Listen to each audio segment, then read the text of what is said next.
Já vou avisando que este vídeo aqui contém filosofia, e se você não gosta disso, então tchau pra você, porque o vídeo de hoje é de um livro filosófico. Nós vamos conversar um pouquinho sobre o Cândido ou o Otimismo de Voltaire. Acho que é a primeira vez que eu faço um vídeo de um livro filosófico aqui no canal, tá? E era um livro que eu queria muito tempo já ler, é um livro aí muito conhecido de quem gosta aí de filosofia. É um livro de 1759. Engraçado, gente, que eu estava lendo algumas resenhas deste livro e muitas pessoas disseram, né, que riram demais ao ler este livro e caíram em gargalhadas. Realmente, o livro ele tem um tom sarcástico muito grande, mas eu não achei engraçado a esse ponto, né, de cair em gargalhadas, né? Pelo contrário, eu achei o livro triste, sabe? Acontece uma desgraça atrás da outra aqui. É aquele tipo de livro que todo mundo morre, sabe? Então é um livro dramático, tá? Então eu tive uma reação bem diferente a esse livro. Eu não sei vocês, depois vocês me contam aí, caso alguém aí já leu o livro. Antes de falar um pouquinho da história, vamos falar um pouquinho de Voltaire, né? Voltaire, gente, na verdade é um pseudônimo, né? O nome verdadeiro dele eu vou colocar aqui embaixo aqui no vídeo, porque eu não vou tentar pronunciar este nome.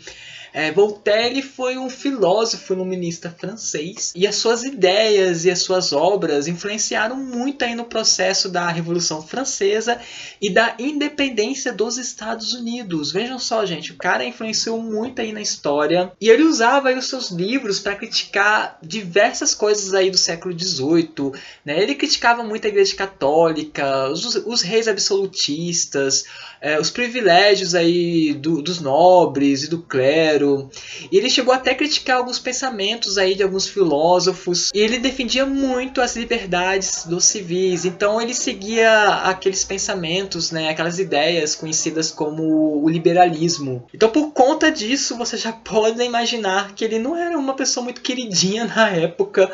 Tanto que ele chegou a ser preso, né? E quando ele lançou este livro aqui, ele acabou usando o pseudônimo, porque ele imaginava, né, que este livro aqui ia causar polêmica. E isso aconteceu mesmo, de fato. E este livro aqui não é diferente, né? Ele critica muita coisa aqui, né, do século XVIII, os costumes, né, os pensamentos.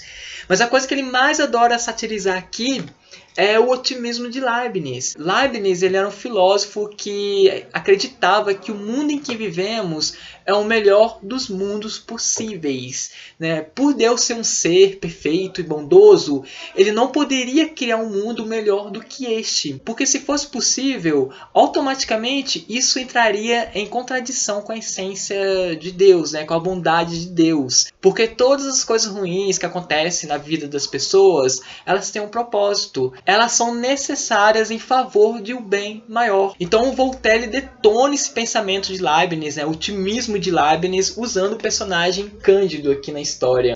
É um livro que dá um tapa na cara das pessoas que acreditam nesse pensamento e diz, não é bem assim na verdade. Então este livro aqui vai dizer que coisas ruins acontecem na vida das pessoas porque a vida é cruel. Porque coisas ruins acontecem mesmo, porque a vida é ruim, sabe? Aí eu estive pensando, depois que eu terminei de ler este livro, e é uma conclusão, né, que eu tirei, uma coisa que eu acho, que Voltaire queria criticar o conformismo, né, das pessoas. Essa coisa das pessoas acharem que coisas ruins acontecem na vida delas porque o destino quis que acontecesse, ou Deus quis que fosse assim. E eu acho que a Igreja Católica usava muito essa coisa do conformismo, né, para usar as pessoas, né, para manipular as pessoas. Então acontecia uma desgraça com alguém ali, a Igreja Católica, né, falava, não, isso aconteceu porque Deus quis assim. Então eu acredito que ele queria futucar nisso daí também. Mas então, gente, isso é uma coisa que eu acho, tá? Mas ficam à vontade de me corrigir aí caso, né, não é bem assim, né, caso eu falei alguma coisa errado, tá? Mas enfim, vamos para a história do livro agora. Né? Bom, esse livro aqui então vai contar a história do Cândido, né? Ele é um personagem que mora num castelo lá na Alemanha. É um castelo de um barão. E ele tinha um tutor chamado Pangloss, que era um filósofo ali que todo mundo gostava dele, né? O Cândido gostava demais dele.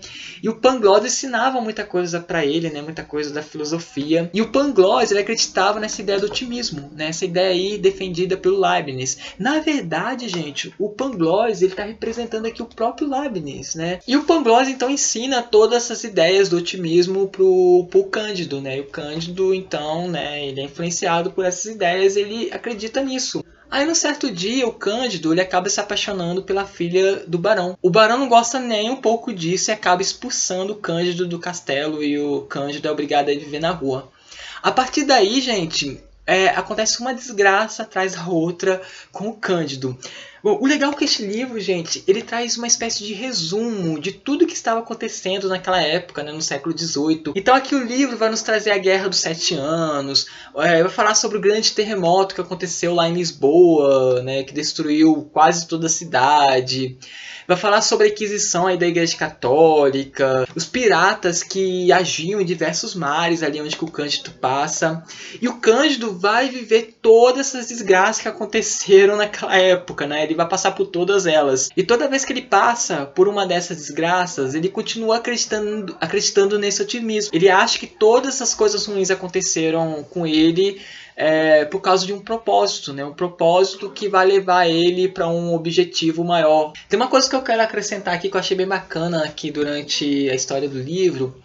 Tem um determinado momento aqui que o Cândido ele vai vir aqui para a América do Sul.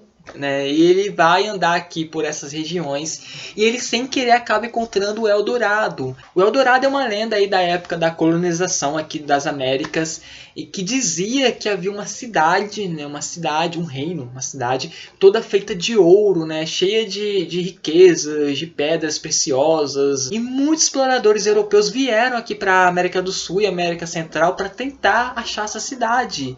Tá? E o legal é que o Cândido ele acaba achando sem querer ela.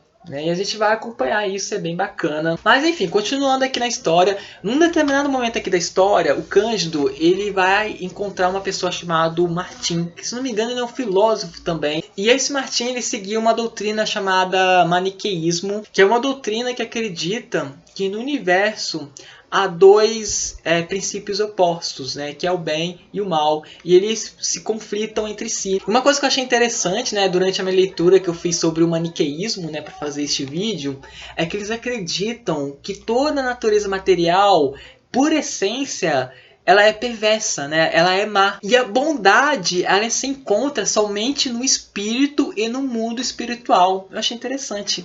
Então o Martim ele segue essa doutrina e é ele que vai apresentar essa nova ideia aí pro Cândido, dizendo que coisas ruins acontecem na vida dele porque a vida é cruel, porque coisas ruins acontecem, né? Porque a vida é assim. Então ele é um personagem muito pessimista aqui na história, mas é ele que põe assim o Cândido mais na realidade. E o Cândido, a partir daí, ele começa a questionar o otimismo, né, que o Pangloss ensinou a ele. Então ele vai ficar dividido aqui entre as ideias do Martin e do Pangloss. E durante toda a história, essas duas linhas de pensamentos, né, a do Pangloss, né, o otimismo, e a do Martin, elas vão ficar se conflitando. E no final vai ter uma conclusão aí sobre isso, e uma conclusão que eu achei meio... tá, é isso, sabe? Mas enfim, leiam o livro que vocês vão entender. Duas coisas eu quero destacar aqui da história que eu achei bacana. É que toda vez que o Cândido ele vai encontrando um personagem, esse personagem vai contar a história da vida dele, né? E esse personagem sempre fala que a história da vida dele é mais triste que a do Cândido. E toda pessoa que o Cândido vai encontrando vai dizendo a mesma coisa, que ela tem uma história de vida mais triste que a outra pessoa. Bom, e a outra coisa que eu acho interessante é sobre um senador aqui da Veneza que o Cândido encontra. E esse senador, gente, ele é um personagem, o único personagem aqui da história que aconteceu nenhuma desgraça. Nada de ruim aconteceu na vida dele. Só que isso acaba gerando uma consequência muito grande na vida desse personagem. Ele acaba se tornando um personagem vazio, sabe? Nada que acontece na vida dele o agrada mais, assim, sabe? E chega a ser uma coisa triste. Aí tem um texto aqui no final do livro, escrito pelo Ítalo Calvino, que ele diz uma coisa muito interessante. Ele diz o seguinte sobre esse personagem, né, esse senador de Veneza. É ele a verdadeira personagem negativa do livro. Acho interessante. Bom, é um livro muito legal, as coisas vão acontecendo de uma maneira muito rápida, muito fluida, sabe? E é gostoso ficar acompanhando isso, porque o livro te prende muito nisso e você quer saber o que vai acontecer, tá? Então fica a dica aí de um livro muito bacana para quem gosta de filosofia, tá? Não sei se é um livro que eu indicaria para quem não gosta de filosofia, mas enfim, fica a dica aí. Espero que vocês tenham gostado do meu vídeo, dê um joinha aí para ajudar. Até o próximo vídeo e tchau para vocês!